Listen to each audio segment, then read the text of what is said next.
अस्सलाम वालेकुम friends, welcome to my channel. तो फ्रेंड्स, आज मैं आपके साथ दही भल्लों की बहुत ही आसान और मज़ेदार रेसिपी शेयर करने वाली हूँ, जो कि घर में बड़े छोटे सबको पसंद होती है। और ये आप इफ़्तार में बनाएं तो बहुत ही आसानी से और मज़ेदार ये एक आपकी इफ़्तार की डिश तैयार हो जाएगी। तो चलिए देखते हैं इसके लिए हमें क्या क्या चाहिए। यहाँ पर एक प्याज मैंने मीडियम साइज़ का लिया, इसको बारीक बारीक काट लिया है।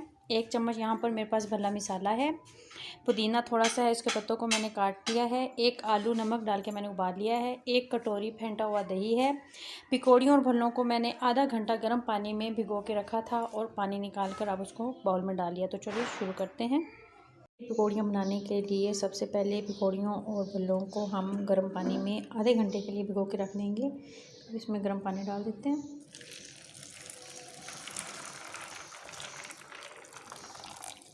और इसको ढककर आधे घंटे के लिए रख देंगे। और भल्लों को भिगोए हुए आधा घंटा हो गया है। अब हम इस तरीके से लेकर हल्के हाथ से इससे दबाकर एक्स्ट्रा पानी निकाल देंगे और इस तरह बाउल में डालते जाएंगे। इसी तरीके से भल्ले को भी हल्के हाथ से दबाएंगे ताकि एक्स्ट्रा पानी निकल जाए। और इस तरह पकौड़ियों में हम दही डाल देंगे, साथ ही ये प्याज जो बारीक काट के रख लिया था, पुदीने के पत्ते, उबला हुआ आलू,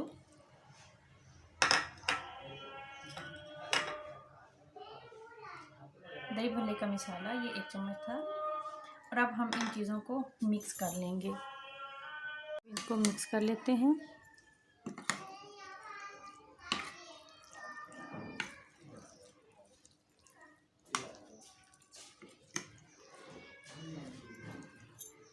इस पे ये पापड़ी डाल देंगे। मेरी ये रेसिपी पसंद आए तो मेरी वीडियो को लाइक करें, शेयर करें और मेरे चैनल को सब्सक्राइब करें। मिलते हैं एक न्यू वीडियो के साथ, तब तक अल्लाह हाफिज़।